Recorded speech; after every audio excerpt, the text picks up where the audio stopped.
UFOs exist. What is not certain is what they are. The Mutual UFO Network, or MUFON, watches the skies, investigating sightings soon after they occur.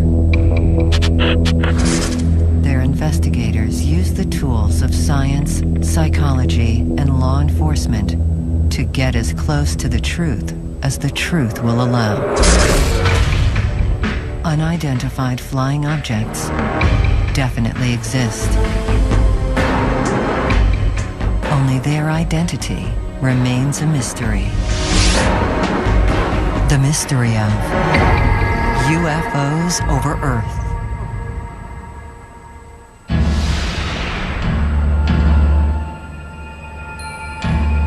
You know, when they talk about Galileo, he'd have his telescope and he'd invite people from the scientific community to come and look in the eyepiece. They didn't believe and they wouldn't look in. And what we're facing with here is this is out there, and some of us are looking in the telescope and trying to figure out what's going on out there.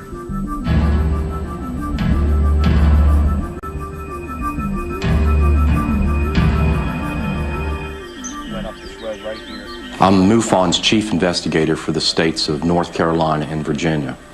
I essentially work as a volunteer and volunteer my time.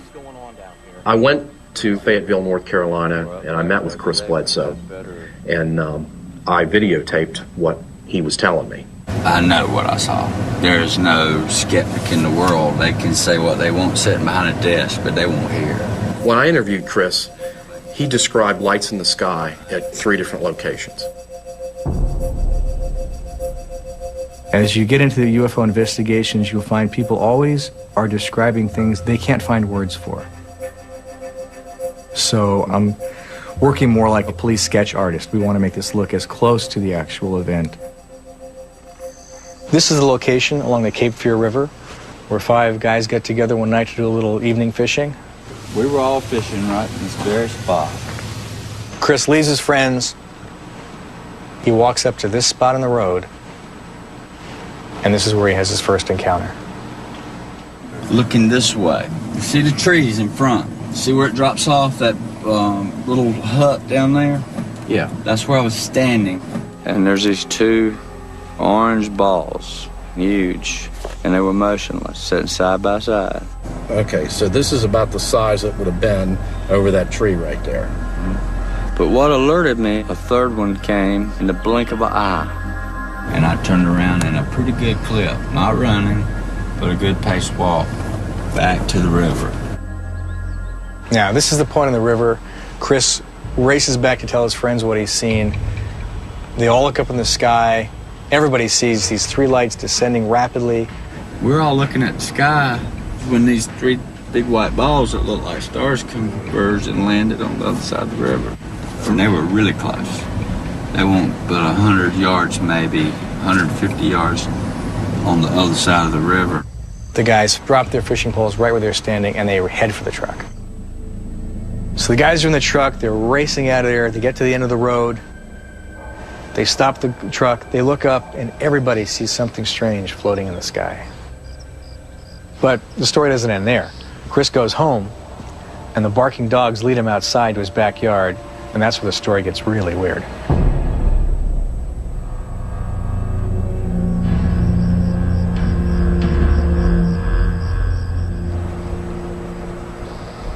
MUFON's a nonprofit scientific research organization. We have about 800 field investigators, and we get a lot of cases that come our way that we assign to local investigators.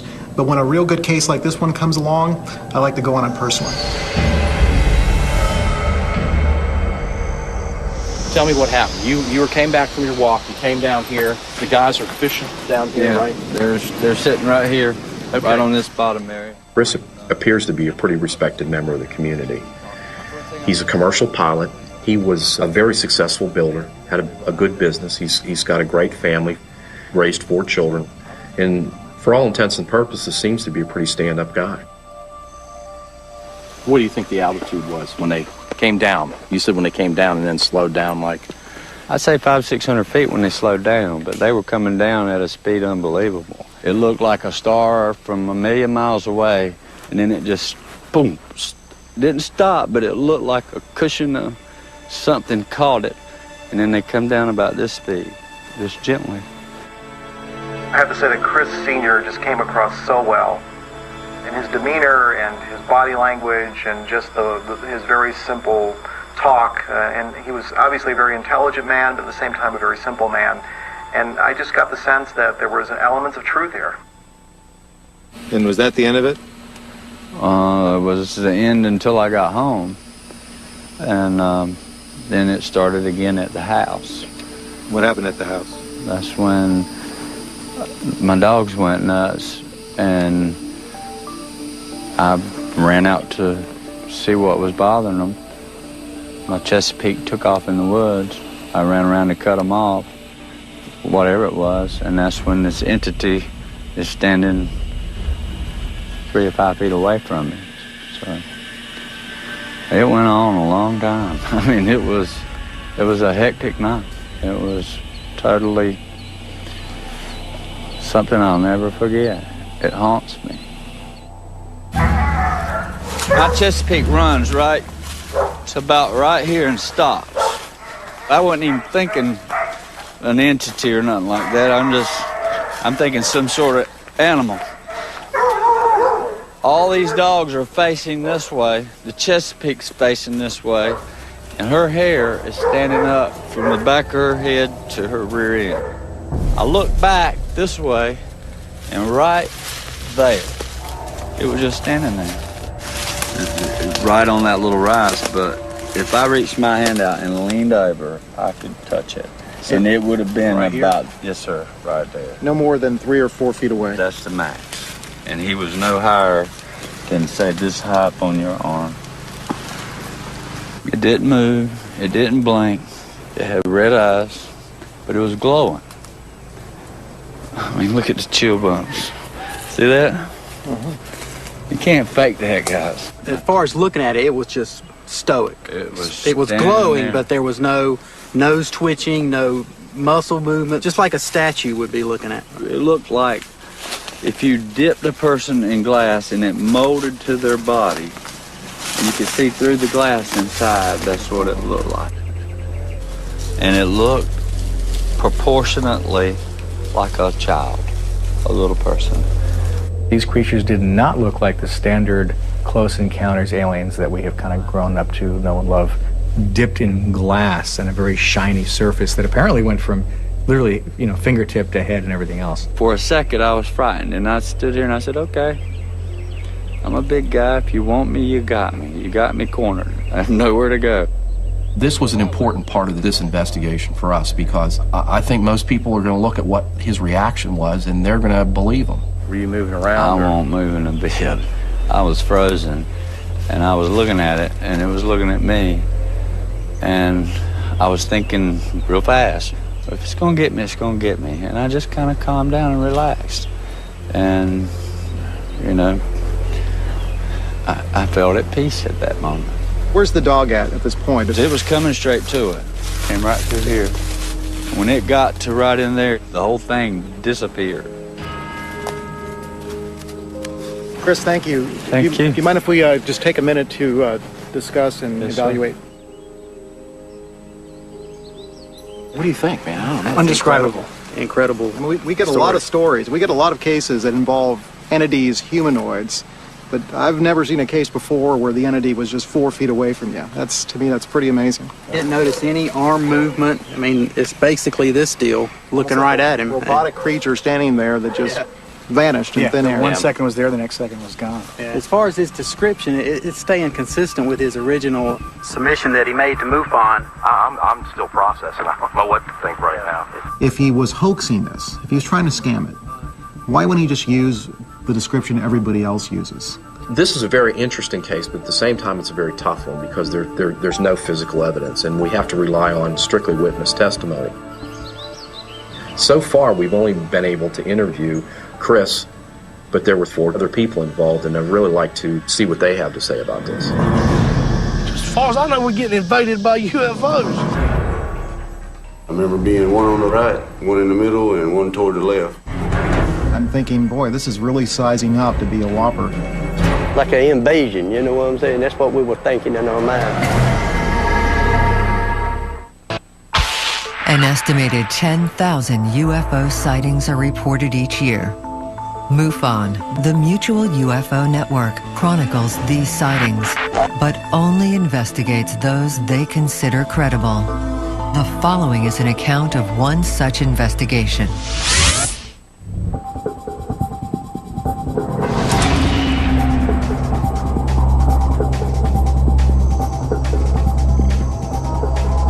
Chris Bledsoe alleged that he had 3 separate UFO sightings and also had an alien encounter, but he was not the only witness that night. Okay. Just try to remember back and tell me about what happened that night. It was really dark out, and I happened to be looking down that way, and I saw these 2 orbs, you know, about this big, about waist high off the ground, just floating. So all I could see was these 2 bright red orbs side by side. Where were they when you first saw them? Down the path there, coming down the road. Okay. And so they're coming down that road and coming this way, or what? Yeah, really slowly. So you saw the orbs go into that area? Go into the woods on the left side in front of near the river. And then next thing you know, I didn't see any more orbs. I just saw these little creatures come walking out the woods. We interviewed Chris Jr. to see if he could corroborate any of his father's story. But it turns out he wasn't at the riverbank. He was actually up the riverbank having his own encounter. You don't have to go all the way in there, but just kind of indicate where you were. Back here. Try to describe them a little bit. And it was really dark. They just looked like little creatures, little skinny. And I could see I guess their body, but not like what they were wearing. Junior was a little bit different. If there could be one word I could use to describe Chris Jr., that would be this overwhelming sense of angst. He seemed to be having some troubles, a lot of internal battles. Was the moon up? Was there... Yeah, there was a moon, plenty of stars. We weren't sure whether this really happened to him or he was making some of this up to try to corroborate his dad's story. So we think it's really important for us to bring in these other 3 witnesses who were there and find out what they saw. Well, then Chris comes up. It was a bit of a challenge, but we were able to track down the other 3 men and videotape what they had to say about the event. You could see what looked like bright stars, you know, that were scattered across the tree line. And you could just see them descending slowly. And it just like dropping, like I said, you know, it looked like a piece of hot steel or something, you know. They were orangish, and then you could see separate other colors. It was orange and maybe yellow. I remember being one on the left, right, one in the middle, and one toward the left. From that tree to this tree, they were right there. You could see them just perfect right there. That's when it freaked me out. And I said, hey guys, look, y'all see them? Y'all see these? I got so paranoid I opened my pocket knife. And that's when the panic set in, you know. There wasn't nothing normal about it. What if someone was to say, look, all you guys saw was some flares? I'd call them a lie. Have you seen flares before? Yeah. Any way they could have been flares, just military flares? Nah. Have you seen flares? We stood there for 5 or 10 minutes looking at them. Right. Ain't no flare gonna sit up there that long. Right. As I'm hearing these guys tell me their story, although there's some minor discrepancies here, basically everybody's pretty much telling us the same thing, and they're pretty much corroborating each other's stories. There wasn't no sound. I mean, it was dead still that night. No sound whatsoever. Did you hear any other noise, normal noises, birds, nothing. Animals? It was quiet. It was quiet. It was just, you could have heard a rat piss on a piece of cotton. That's how quiet it was. One of the big discrepancies was the description of the large light that they saw at the top of the hill. 3 of them saw this big ball of light. When we come out of here, before we left, there was a light right yonder. It was a big light right there in that field there. But Chris Sr. had this very vivid description of what the craft looked like. So we're not sure what to make of that. Somewhere between there and the highway was the spiked object that I described. It was just another big glowing light. It was like a... But then, you know, like I said, it just kind of just... Hold your hand up like that and kind of try to remember it. Well, if from the distance, I could put my hand around it like that, maybe. If you look at the tree and the pole, it would have been, the nose of it would have been at the pole, and the rear end of it would have been past the tree. See the horse standing there? Right. That would have been about the back of it, or a little further behind him, and the front of it would have been along this pole over here. It was a good 40 feet. The other major discrepancy we saw in the stories was this whole issue of missing time, where Chris Sr. thought he was gone for maximum 20-30 minutes from the riverbank, but his companion said he had been gone for hours, and in fact they went to go look for him. Okay, Chris, now, you said it took you 20 minutes to get up here and back down again. And yes, sir. Okay, now, why did the other guys think it took longer than that? I had been gone a long time. I remember that night that somebody had went looking for him in the truck. The truck was parked right there. When it got dark, you know, we kind of started wondering where Chris had got to. It was just me and Gene down there. Donnie went up the hill to get Chris so he didn't have to walk back or whatever. Went around there, hey, where you at? All of them said they drove up to the road at the end and drove back. And I know they left because they said they did, and the truck was moved. At some point, those guys said that they came up the road and went up there, turned around, and went back. You're standing here the whole time. Yes, sir. How could they get past you without you seeing them and them not seeing you? There's no way. Did anybody tell you how much time had passed? 3 or 4 hours. They thought you were gone for 3 or 4 hours. Yes, sir. In a case like this where there's time missing, he tells me he can't remember. He tries to remember, he thinks about it, he gets these severe smashing headaches, and he can't remember what happened up there. So at the time, you didn't think it was strange that when you got here, it was just getting dark, and when you got back, it was very dark. That didn't strike you as strange or odd? I have a missing spot in my brain, and I've told Richard this time and again. I have a wall. I want to know what happened there. I'm lost for time at that point. I feel for him. I feel sorry for him because I can see that he's really struggling with something. But I know that's something that we probably could explore with some psychological help. Now that we've finished interviewing the other witnesses, and we've pretty much gone as far as we can with them, we want to go back and focus on Chris Bledsoe because that's where we think we're going to find our answers.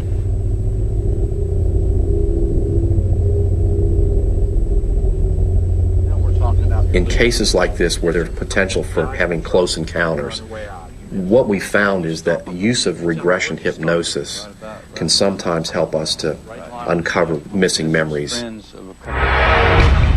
like we're in the sky. Oh, here we go. Scared.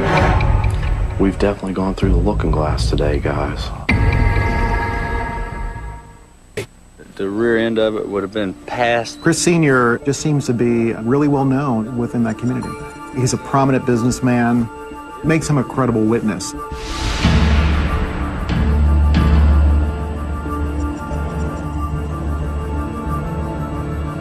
We're not sure if what happened to Chris Bledsoe is real or fantasy, but we're hoping that regression hypnosis will provide that answer. You do the regression hypnosis, you basically put the client in a state of unconsciousness. Sometimes they'll refer to it as put him in a trance. And the psychologist can basically talk to the individual and take the information off their subconscious mind. You're in control here. And all I'll be doing is just helping you get focused. Dr. Michael O'Connell is a Harvard-trained psychologist. He's got 15 years experience, and he's probably done a regression hypnosis on somewhere around 250 individuals, and we are very lucky to have him. Yes. You're okay. You're okay. The regression hypnosis took place on July 14th, 2008, and we videotaped it.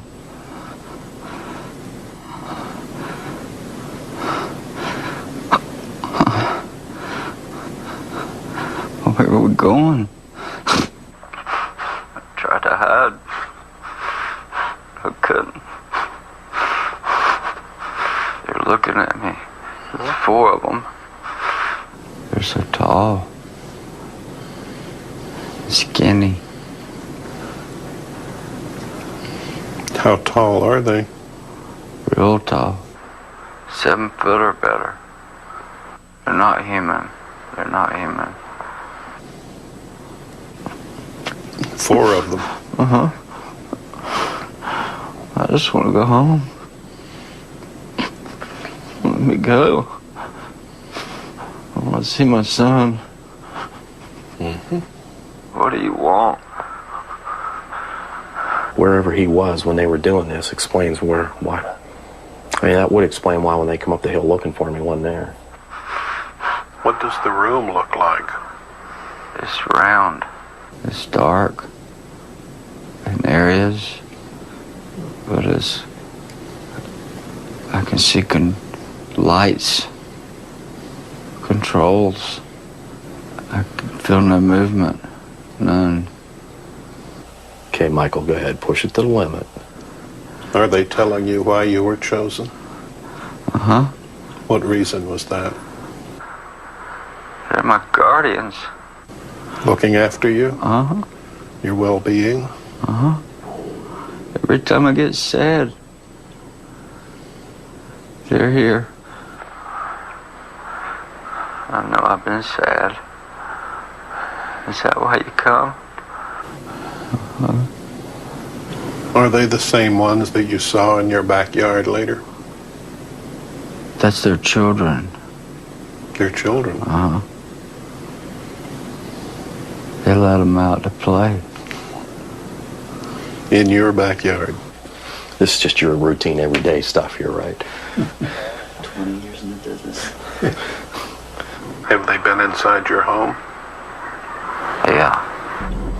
We've definitely gone through the looking glass today, guys. I've seen the tapes before, but this is one of the best ones I've ever seen. All the way up? You can feel it in your butt and your back? So what do you think? Oh. Was I abducted? A lot of similarities. Unfortunately, you're not unique in this world. Everything we were trying to figure out, you pretty much told us. Yeah. Really? Yeah. Yeah, you did real good. Wow. You did good. I'll show it to you. What we're watching here with Chris is very consistent with the typical abduction scenario. It obviously accounts for the missing time. Can I come back? It also accounts for the fact that someone got in the truck, drove up the hill to where he was, and he wasn't there. You said at one point, you said something about the little ones, and you said they put them out, let them out to play or something. That was kind of funny. Yeah, I don't know. Said, oh, they would just let them out to play. He said, in your backyard. You'll play in your backyard. This has been one hell of a week. It's been a roller coaster of emotions.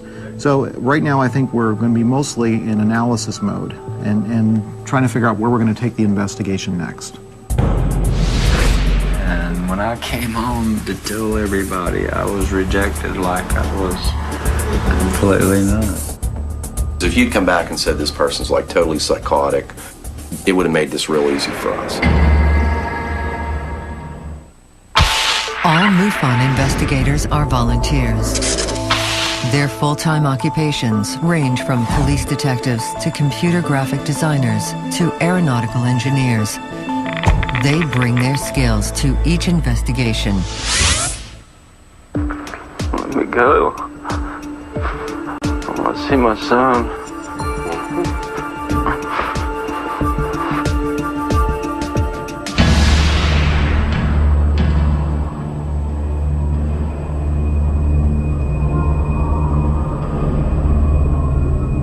They're looking at me. There's 4 of them. They're not human. They're not human. In an effort to reconnect Chris with his experience, we created an animation to show him. And we're hoping with his feedback, we can know whether we're accurate or not. Here's the first one. What we're looking at here would be when you guys were at the riverbank and you saw the lights come over. How's that look? It's pretty close. The 3rd orb should be where the further one is on the left. You want me to back this up a little bit, No, Chris? stop it right there. When I first came up the road, I was looking that way. It was about this amount of light. There was one here, more like this high. And this one that was stationary was here. And then one came from here in a blink of an eye and stopped just above those trees right there. So the fact that Chris was able to point out the discrepancies in the animation and how they could be fixed lends more credibility to his testimony. The way he's got it's pretty close. Right there. See that spike? Is that sticking out on the front? He does have Do away with those. I mean, a few changes and it'll be... Well, we're going to go back and we'll get it fixed so it's right like you showed us. Now that we have Chris's feedback, we can finalize the animation.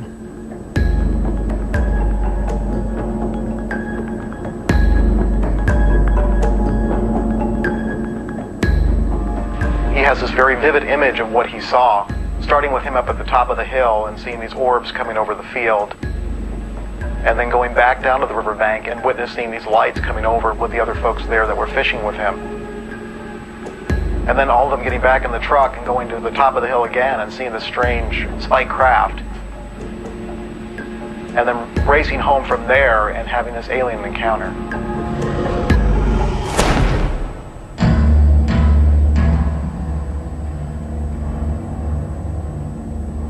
It changed everybody in our house. For the first time in our life, we were not open. We avoided the dinner table together.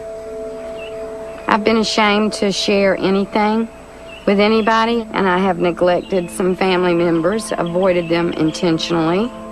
It's been emotional, it's been stressful, it's been horrifying. In fact, can I tell you this? Our marriage and our family was on the verge of splitting up over this thing. So it's been tough, but it's not a train wreck yet. The dramatic changes in their behavior and the stressors that it caused in their family life is a major confirmation that something went on.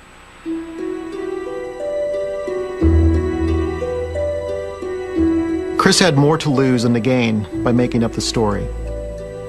So the question is, did he really see UFOs and was he abducted? Or is this all in his head? Debbie, James Carrion. Hi, James. Pleasure to meet you. You're actually going to be able to come up with a diagnosis, whether there's any elements of fantasy proneness, any red flags you're looking for in terms of could it be a hoax? You know, I'm going to do an in-depth interview with him and try to get as much information as I can. Personality disorders I would be looking for in a case like this would be something like narcissistic personality disorder, or their proneness to fantasy, or if they have any sociopathic tendencies. Debbie, Richard. Hi. Debbie, Chris, Hi. Bledsoe. Nice to meet you. This is Chris's wife, How Vaughn. you doing? Hi, Vaughn. Nice to meet you. Nice to meet you. What I was really looking for was whether he showed any indications of these personality disorders that would really tell me that there's a hoax going on here. Debbie's a psychiatric social worker. She's a professor, a college professor in Maryland. Just tell her, you know, just be open. Tell her what you're thinking, and I think everything will be fine. Okay. Make yourself at home. Thanks. First test is a skid. You just do a general interview. Are people anxious? Are they depressed? From that very structured interview, you piece together a diagnosis. And the other test is the MMPI-2, and that is personality inventory. What are his general features, how he portrays himself in the world, how he reacts in different situations. So we thought those two would be the best tests to give. So has there ever been a period of time when you felt deeply depressed? 2001, during election times, I lost $2 million cash dollars because I had 27 houses that sat on the market a year and a half. It caused a lot of depression, but I never told my family the stress that I was under because I sheltered them. Well, it made my condition very rough. And you always have a sense of who you are? Yeah, okay. So you don't lose touch with that. About that night and what happened, would you describe that as a trauma? Oh, it was definitely traumatic. Yes, ma'am. It's very painful to think about it. And when I came home to tell everybody, I was rejected like I was completely nuts. Yeah, you have a lot of pain about that. Yeah. There's nothing to indicate that in my conversation today with Chris that he's experiencing any break with reality. And certainly was not indicated in the skid interview that Chris Sr. is psychotic. On the other hand, he sort of has a proneness to unusual ideas and beliefs, which probably made him more susceptible, but certainly did not create any kind of mental illness. Debbie administered a second test, the MMPI-2, the Minnesota Multiphasic Personality Inventory Test. And the test shows he's in his right mind. The MMPI basically said that he is vulnerable, and being vulnerable, he could have a certain level of psychotic or disturbed thinking, but that really seems unlikely, and actually his personality profile doesn't indicate that he's sort of prone to, making up lies or conspiring or things like that. If you'd come back and said this person's like totally psychotic, and it would have made this real easy for us. And that never came up. Yeah. I was pretty relieved that I didn't see any of the major personality disorders there. So I'm pretty convinced that this is not something that was hoaxed. Come on, talk for me. Wish you would. It simply doesn't make any sense whatsoever that he would lie about it, that he would collude with others to lie about it, that he would conspire with anyone. You risk more coming forward with a story like this than you would ever gain. But the bottom line is, it's Chris Sr.'s word about whether he saw this creature. And that's why we have to do the polygraph.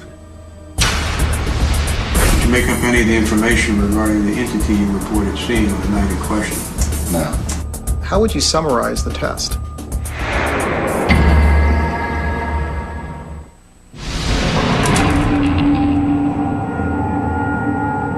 It looked like stars. I mean, stars in our eyes. Like an invasion, you know what I'm saying? That's what we were thinking in our mind. What does the room look like? Lights. Controls. Because this case is based on anecdotal testimony, we decided to use the polygraph to see if Chris is telling us the truth. Hey, Yvonne. Hey, Steve. Hey, Chris. Hey, Steve. Good to see you, my Good to friend. see you. Yes, sir. Good to see you. As far as polygraph is concerned, you're either telling the truth or you're not telling the truth. A lie is a lie is a lie, I suppose. That's it. Polygraph is really only as good as the operator's interpretation. We were lucky to get Bob Durdak. He's retired from the FBI. He was in charge of the North Carolina Bureau's polygraph unit, and he's very respected in his field. I tell them it's a pure of heart test. If you feel good in your heart, you're being honest, you're going to do fine. If you don't, your body shows it, and you don't do so good. It usually pretty much plays out that way. Hello there. Hello.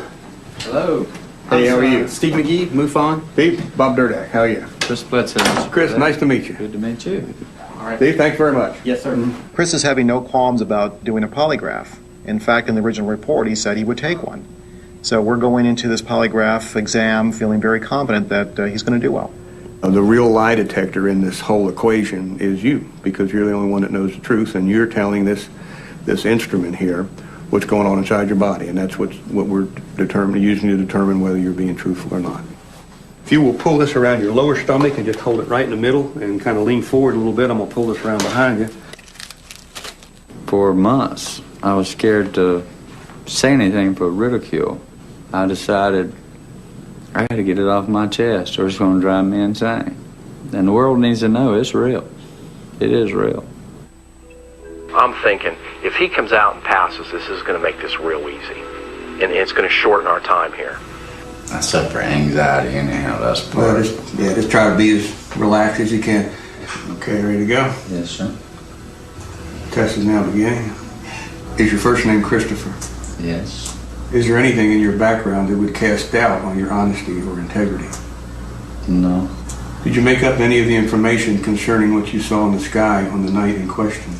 No. Have you conspired with anyone to provide false information regarding what happened on the night in question? No. Did you make up any of the information regarding the entity you reported seeing on the night in question? No. How would you summarize the test?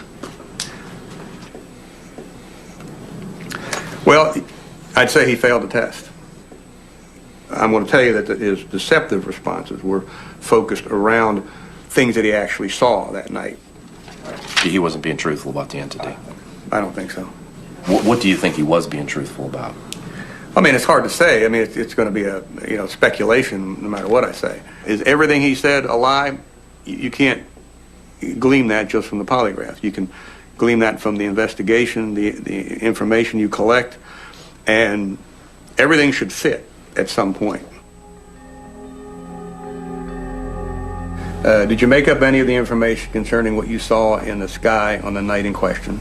How did he score there? Well,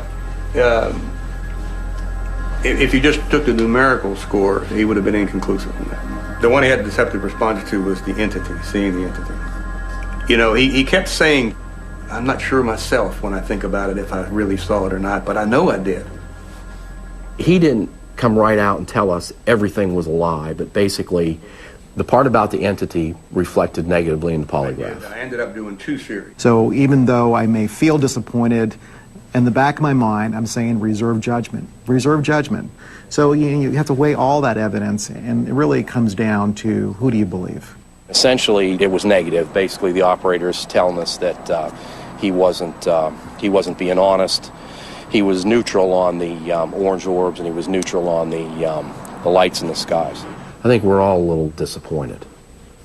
Honestly, the relationship I've developed with Chris, I really felt like I owed it to him to sit down and talk to him about it. This was going to be his chance to either confirm or deny that he still was going to stick to his guns, or he was going to finally come out and admit that, no, guys, all right, you got me.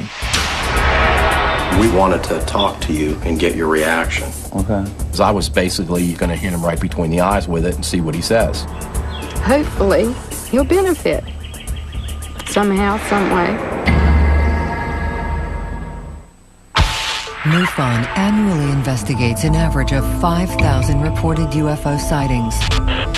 Approximately 85% are dismissed as either misidentification of natural phenomenon, man-made activity, or deliberate hoax.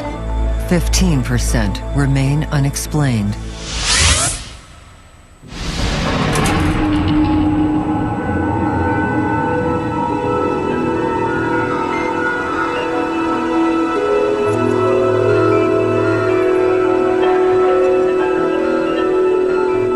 We were really concerned and wanted to talk to you and get your reaction. Okay. It was an uncomfortable time because I was basically going to hit him right between the eyes with it and see what he says.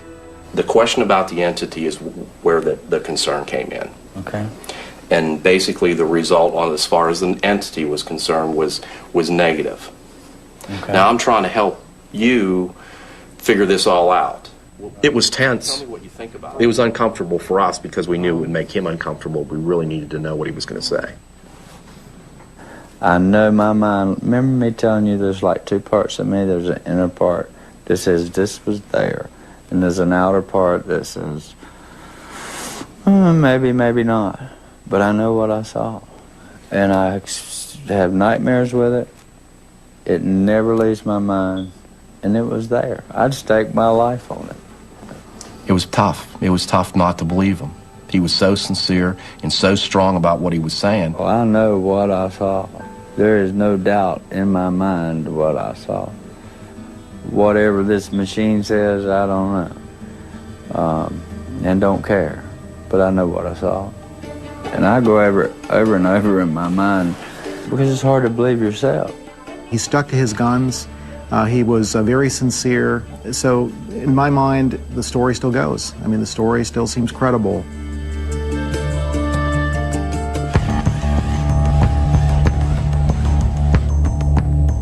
After all this, Chris still insists that he saw 3 UFOs and he had an alien encounter on January 8th, 2007.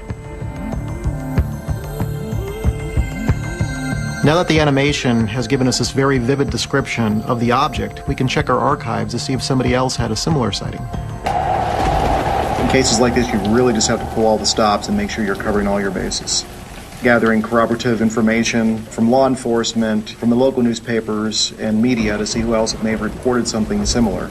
Yes, I'm with MUFON. I'm a field investigator, and I was wondering if you could check your newspaper archives for an unusual sighting January 8th of 2007. Okay, when I searched after January 1st of 2007, I don't see any local stories. We contacted the local military installations, the airports, trying to find somebody else who may have reported this or may have seen things, and we came up with nothing. As I scroll down on our case management system, the time frame of the Bledsoe sighting, as I look here, we've got a submission on January the 9th, 2007. One of the interesting aspects about the Bledsoe case is Chris Sr.'s description of the craft at the top of the hill. What struck me as I'm going back through the MUFON archives is we found a similar case from 2001 up in Wisconsin where the craft that was seen there was almost identical to what Chris was describing. The whole egg shape and the protrusions. In fact, when I put them side by side, I was amazed at how similar they were. Basically describes the same thing as the witnesses in the case that we're working on right now. To have two cases in different parts of the country, different time frames, where both craft are so similar is just amazing. Now that we have this other sighting from Wisconsin, the question is this coincidence? Is it a collective fantasy? Or are people really witnessing the same object in different states? Based on the year differences, I would have to say they're seeing the same object. So wouldn't you crawl over one of those guys? Yeah. Let's talk about closure on something like this. The reality is that when you work on a case like this, you never get a cut and dry solution. We have a lot of evidence, a lot of information, a lot of testimony, and we'll never know for sure exactly what happened. So it's frustrating to us that we haven't been able to gather the necessary data we want to prove that something really happened. But at the same time, we know this is happening. We know that people are experiencing this, and we really would be remiss if we didn't investigate it. We can't simply ignore it. These are things that are happening to people every day, and they're having these experiences, so we want to be there to be able to not only try to figure out what's going on, but try to secure some sort of proof that this is a reality.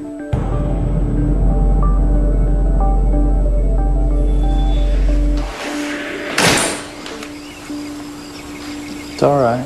Come on out here. What do you think? I don't know what to think. You don't? Chris Jr. and Chris Sr. had a very reality-altering event. I think this case shows that we're dealing with a real phenomena here. And it's important for folks to know this is not science fiction. This is science fact. Thank you so much. You're welcome. It's been tough, but it all come out good. All right, bud. I'll see you later. Thank you, Richard. Thanks. See you later, man. Later, buddy. Thank you. It's worse if you're quiet about it. It'll never leave what I saw, and one day, everybody will know the truth. One day.